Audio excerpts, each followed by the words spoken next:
Now, one way Silvina is passing on her expertise is through angel mentoring.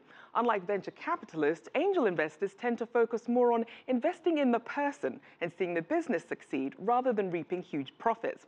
I spoke to a group of angel mentors helping women navigate the world of startups.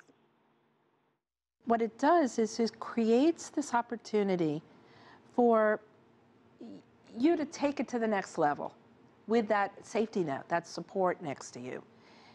So many people don't have that support, so that when you can actually find people that believe in you and are willing to add, some real value that will help you see beyond whatever obstacles that you think are in your place, it's priceless.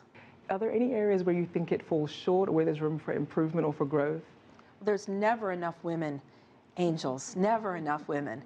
And we are in the business at Springboard of encouraging as many women to be angels. And one of the things we found is that when somebody starts a business and grows that business, however, to whatever level, they understand what it's like for everybody else to do the same thing.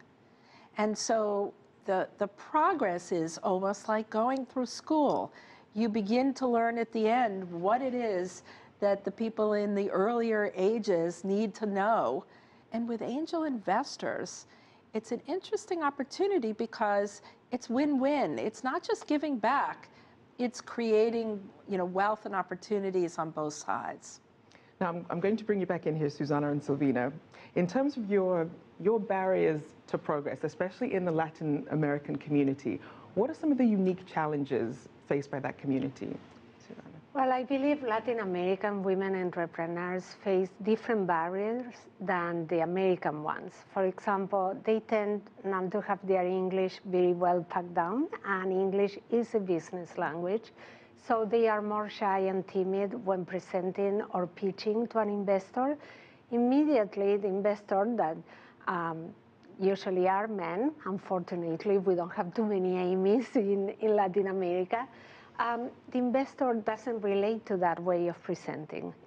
Then their mentors tend to be more close to them. They are family and friends, but family and friends tend not to have the expertise of a more professional mentor that, as Amy said, has gone through the pains, the challenges, and the opportunities to venture. And then the network of women in Latin America also tend to be very close in. Women tend to be a little bit more scared to open their companies to professional third-party investors. So in the end, you have a series of circles that keep looping the woman inside a very tight circle, as opposed to the men that they usually study overseas in greater proportion than women. So they go back to their countries and they have a Stanford University professor with whom to check their venture. And this professor will put him in touch with another entrepreneur in Korea, right. And the ball begins to grow and become global. So those are one of the biggest challenges, not to talk about family life and combining it with venturing, which is a huge challenge. And Silvina, would you say there's been any sort of dramatic change in that mentality since you first started versus where you are now? Well, I think it's changing. I think that millennials will bring a lot of change because millennials are naturally born entrepreneurs. Like 45% wants to start their own business or already started. But we are not there yet. We women have been highly influenced by Disney, prepared to be princesses and wait for the Prince Charming to come and rescue us.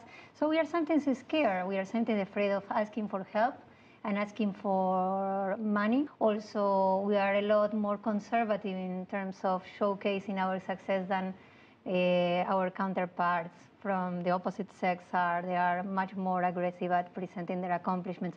We are somehow afraid of disappointing or making someone upset or for believing in us. So tell the girls that, yes, we can do it. We can make it happen if we work together.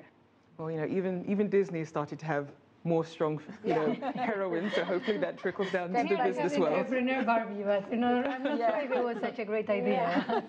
Step by step, but maybe not a Barbie entrepreneur. As we wrap up, if there's any final words of advice you'd like to give to the young women who are out there, they want to start a business, they're scared to leave that 9 to 5, not sure about the resources. If you just had one quick word of advice for them, ladies, as we go down, what would you say to them? There was something that an astronaut, a woman who is an astronaut, said to me the other day, and she said, "Whatever you do, tell as many women, especially young girls, to boldly build." And it's a interesting comment, but it gets inside of you, and you think, okay, I can build, but I can boldly build. Very nice. I love that.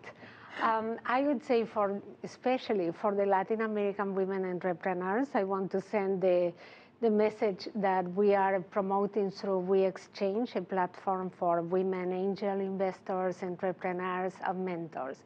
And I think one failure can determine the fate of your life. And that should not be the case. You have to be allowed to fail, get up, get going, and succeed, and learn from that failure. Very good. And Sylvia? And I will say that they need to take a deep breath and take a leap of faith and get together and work with each other, because we can. And if their dreams aren't scary, they are not big enough. So let's do it. So a special thanks there to Angel mentors Amy Millman, Susana Garcia Robles, and Sylvia Moschini.